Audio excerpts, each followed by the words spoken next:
So hello সবাইকে, কেমন আছো তোমরা সবাই? আশা করি খুব ভালো আছো, আমিও খুব ভালো আছি। তো সকাল সকাল আমি চলে এসেছি ডেন্টিস্টের কাছে। দিদিকে নিয়ে দাঁতের কিছু প্রবলেম ছিল, সেটা ঠিক করার ছিল।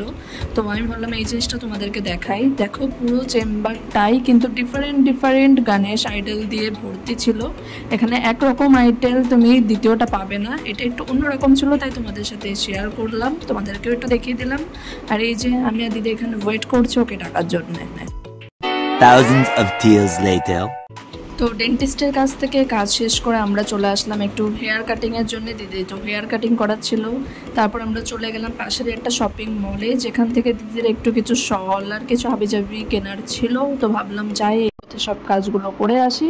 তো আমরা সেখানে একটু দেখাশোনা শুরু করলাম।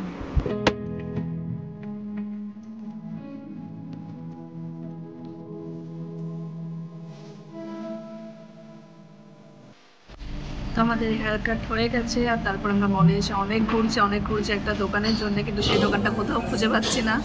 সো টায়ার্ড হয়ে ভাবলাম যে একটু চা খেয়ে নিই, তো একটু চা খেতে চলে আসলাম, কারণ অনেক টায়ার্ড হয়ে গেছি। এই যে বসে আছে চায়ের জন্যে, সাথে আমি একটু গরম গরম সামোসা দিলাম, কারণ খুব খিদে পেয়েছে, সেই দুপুরে খাবার খেয়েছি। এখন চা আসুক, তারপরে আবার আমরা সেই দোকানটা খুঁজবো। তো এই চলে এসেছে আমার গরম গরম চিকেন সামোসা। তো ফাইনালি আমাদের চা এসে হাজির। চা দেখলেই শুধু খেতে ইচ্ছে করে, সে যখনই বানাক না কেন চায়ের গন্ধ শুনলে মনে হয় চা। আমরা সেই ছোটবেলা থেকে চা পাগল, যেখানেই চা পাই আমরা দুজনে চলে যাই, আর দুজনে লুকিয়ে লুকিয়ে শুধু দুধ চা বানিয়ে খেতাম মাঠ থেকে। এখনো কিন্তু খাই বিস্কিট, চা বিস্কিট।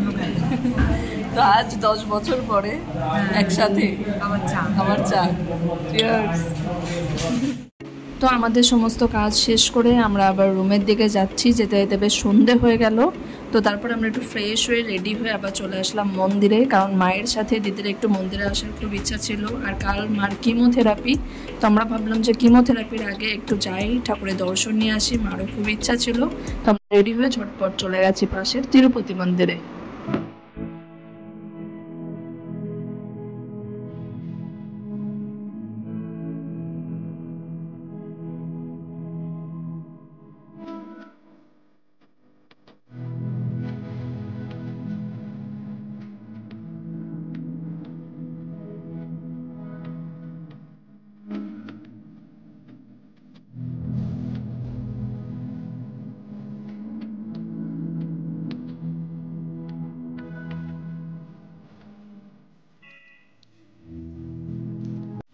কেমন লাগলো তোমার?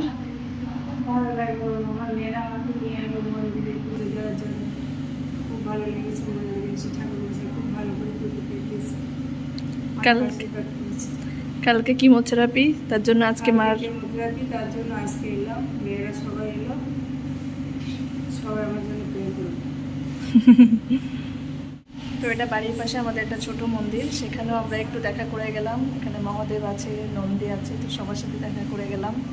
এই যে পুজো দিলাম, এখন যাব একটু, মারা চলে যাবে, আমরা একটু চা খেতে যাবো। ইয়েস। তো তারপর আমরা দুজন একটু বেরিয়ে কোল্ড কফি খেতে খেতে একটু ইভিনিং ওয়াকে চলে গেলাম। The following day. তো আজ হবে মার 3rd কিমোথেরাপি। তো সকাল সকাল আমি আর মা বেরিয়ে গেলাম, বাকি দিদিরা ওরা পরে আসছে, আমরা আগে গিয়ে কিমো শুরু করি। তো আজ মার 3rd কিমোথেরাপি, 14 দিন হয়ে গেছে সেকেন্ড কিমোথেরাপি, আজকে 3rd কিমোথেরাপি। তো আমরা সকাল সকাল এসে পড়েছিলাম, যদি আজকে আমাদের একটু লেট হয়েছিল, আসলে সব কিছুই লেট হলো। তো এখন প্রায় বাজে 2টো, কিন্তু এখনও কিমোথেরাপি স্টার্ট হয়নি, কারণ আজকে সব কিছুই ডিলে হয়েছে, লেট হয়েছে সব কিছু। ওই দিক থেকে ডকুমেন্ট পেতেও লেট হলো। তো ফাইনালি আমরা রুম নিয়ে নিয়েছি, এসে মাকে ড্রেস করে দিয়েছি, ফ্রেশ করে দিয়েছি, এখন একটু লাঞ্চ করাবো। আর তার মধ্যে ওইদিকে কিমোর সব কিছু রেডি হচ্ছে, ওরা মেডিসিন আনতে পাঠিয়ে দিয়েছে, আমি সব কিছু জমা দিয়ে দিয়েছি। এখন আজকের থেকে আবার কিমো শুরু হবে, আবার 2 দিন এখানে থাকতে হবে। আর এটাও সেম আগের বারের প্রসেসে হবে, টানা 50 আওয়ার্স লাগবে। তো চলো শুরু করি আজকে 3rd কিমো জার্নি, তারপরে আরও আগে কী হয় আমি সব কিছু আপডেট দিতে থাকবো। এখন আমি লাঞ্চটা করিয়ে দিই মাকে, আর ওইদিকে শুরু হোক। এই যে ড্রেস পরে কিমোর জন্য রেডি। আর এবার কিন্তু একদম ঠিক আছে, সমস্ত ব্লাড রিপোর্ট ঠিক এসছে, হিমোগ্লোবিন লেভেল ঠিক আছে। আগেরবার যার জন্য আমাদেরকে ব্লাড দিতে হয়েছিল, কিন্তু এবার একদম ফিট, একদম স্ট্রং হয়েছে, স্ট্রং আছে এবার। কিছু সমস্যা হয়নি। এবার স্ট্রং হয়ে আবার কিমো নিয়ে আমরা স্ট্রং হয়ে চলে যাব। ওয়েট করছি, এখন আগে লাঞ্চটা করে দিই, তারপরে কিমো শুরু হচ্ছে। তো এই যে এখানে প্রি মেডিকেশন স্টার্ট হয়ে গেছে সমস্ত। আগে কিছু মেডিকেশন হয়, তারপরে গিয়ে আসল কিমোটা স্টার্ট হয়। তো এখানে সেটাই স্টার্ট হয়ে গেছে। এখন 5:26 আর এখন কিমোর একটা পার্ট থাকে যেটা 2 ঘন্টা চলবে, তো সেটা স্টার্ট হলো। এই যে দিদি এসেছে, তোমরা তো জানোই লন্ডন থেকে এসছে, তো ওর থাকতে থাকতে একটা কিমোথেরাপি আজকে হচ্ছে। হ্যাঁ, ওর একটা এক্সপিরিয়েন্স একটা হচ্ছে, আমার তো অলরেডি 2টো এক্সপিরিয়েন্স আছে, ওর আজকে নতুন হচ্ছে। ওইদিকে এরও নতুন এক্সপিরিয়েন্স হচ্ছে, লাইফে প্রথম মনে হয় এরকম মাকে দেখছে এরা। আমিও প্রথমেই দেখেছি, কিন্তু এর আগে আমার 2বার দেখা হয়ে গেছে, ওদের এটা ফার্স্ট টাইম। তো এটা ভালো লাগছে যে আজকের কিমোতে সবাই আমরা এক জায়গায়, তাই না মা? হ্যাঁ বাবা, আমার সব মেয়েরা আমার কাছে আছে, আমার মনে জোর হয়ে গেছে। আমার খুব ভালো লাগছে, কোনো কষ্ট হচ্ছে না। সবসময় থাকতে পারলেই ভালো লাগতো। যদি পারতাম সবাই, তাহলে তো অনেক ভালো লাগতো, মাও অনেক ভালো হতো। বেড়েছে আমাদের জন্য। হ্যাঁ, আজকে মা একদম সব রিপোর্ট ঠিক আছে, এবারে ঠিক থাকবে আস্তে আস্তে। এটাও সম্পূর্ণ ঠিক হয়ে যাবে, শেষ হয়ে যাবে ভালোই ভালোই, কোনো অসুবিধা হবে না। অনেকক্ষণ ধরে বসে থাকার জন্য দেখো ওর অনেক নাকি ঠান্ডা লেগেছে, তো কম্বল একদম মোড়ে বসে আছে। এখানে এখনও মার প্রি মেডিকেশন চলছে, মেন কেমো এখনও শুরু হয়নি, তো মা একটু ঘুমিয়ে পড়েছে আর দিদি মাথায় হাত বুলিয়ে দিচ্ছে যাতে মা ভালোভাবে ঘুমাতে পারে। ফাইনালি এখন 7:58, প্রায় 8টা, আর এখন মেন কেমো শুরু হলো। এখন রাত প্রায় 11:30। দিদি, বোন, বাপি সবাই চলে গিয়েছে, ওরা রুমে চলে গেল, কারণ এখানে তো আজকে এতজন থাকা যায় না। দিদি কাল আমার সাথে থাকবে। তো আজ আমাদের ফার্স্ট নাইট, এখানে 2 নাইট থাকতে হবে।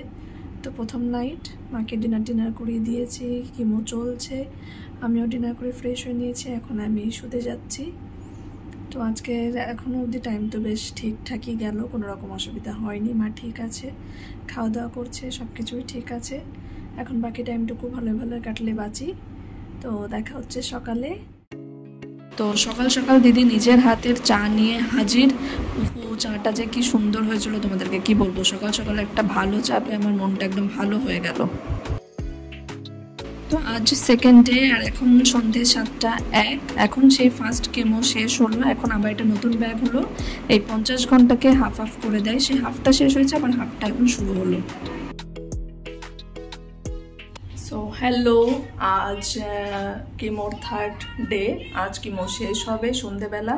কাল তোমরা দেখলে আমরা সবাই এক জায়গায় ছিলাম, দিদি কালকে রাতে ছিল, ও আজকে সকালবেলা ডক্টরের সাথে দেখা করবে, কথা বলবে, আর ওর একটা নাইট স্পেন্ড করার ইচ্ছা ছিল, হসপিটালে এক্সপিরিয়েন্স নেওয়ার ইচ্ছা ছিল।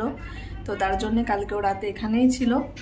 আজকে সকাল তো হয়ে গেছে, এখন দুপুর হয়ে গেল, প্রায় 12:30টার বেশি বাজে। আর 4-5 ঘন্টা পরে কিমোটা শেষ হয়ে যাবে, মানে অ্যারাউন্ড 7 PM শেষ হয়ে যাবে কিমোটা, তারপরে আমাদের ডিসচার্জ। তো এটা হলে আজকে আমাদের 3rd কিমো শেষ হবে। তারপরে 14 ডেজ পরে আবার আমাদের স্ক্যান হবে, মায়ের স্ক্যান হবে। আপাতত আর কিমো না, যদি স্ক্যানে সব কিছু ঠিক থাকে, সার্জারি করার মতো কন্ডিশন হয় সুইটেবল, তাহলে সার্জারি হবে। আর যদি ডক্টর মনে করে না আরও কিমো চলবে 2টো, তাহলে আরও কিমো দেওয়া হবে। এখন ফার্দার ডিসিশন স্ক্যান করার পরেই জানা যাবে। তো আজকে ডিসচার্জ, আজকে বাড়ি নিয়ে যাব, এটুকু আপডেট তোমাদের দেওয়া ছিল, তো আপডেট দিলাম, আর আস্তে আস্তে যা হতে থাকবে সবটুকু আপডেট দিতে থাকবো। তো ফাইনালি আজ 3rd ডে, আর এখন কিমো শেষ হবে। এখন 6:30 বাজে, আর একটু আধা ঘন্টার মধ্যেই কিমো শেষ হয়ে যাবে। তো এখন বাজে প্রায় 8টা, আর এখন আমরা চললাম রুমের দিকে, ওখানে দিদি আমাদের জন্য ওয়েট করছে। Approximately 10 hours later. তো আজ দিদির চলে যাওয়ার দিন।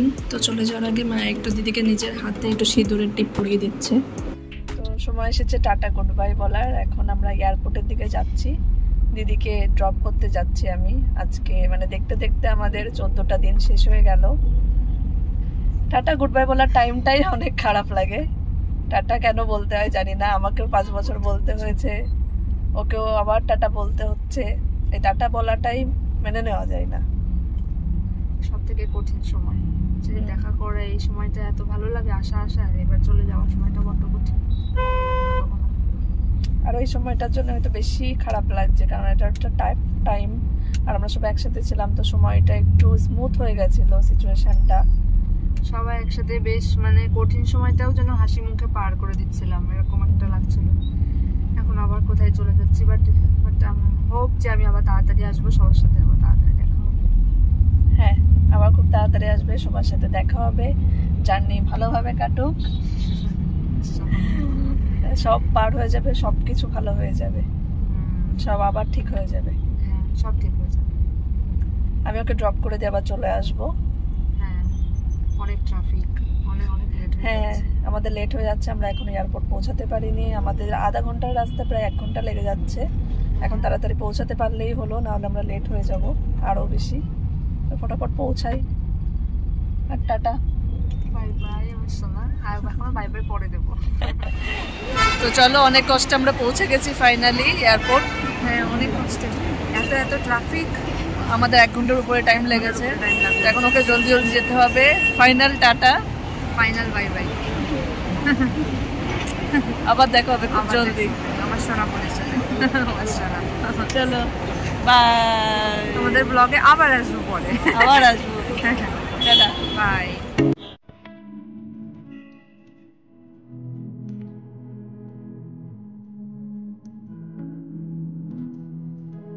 তো আমার আবার ইচ্ছে হয়েছিল কিছু অ্যাডভেঞ্চার করা, তাই আমি মেট্রো দিয়ে রুমের দিকে যাচ্ছি। যদি ব্লগটা কিছু ভালো লাগে অবশ্যই লাইক করো, সাবস্ক্রাইব করো, দেখা হবে নেক্সট ব্লগে।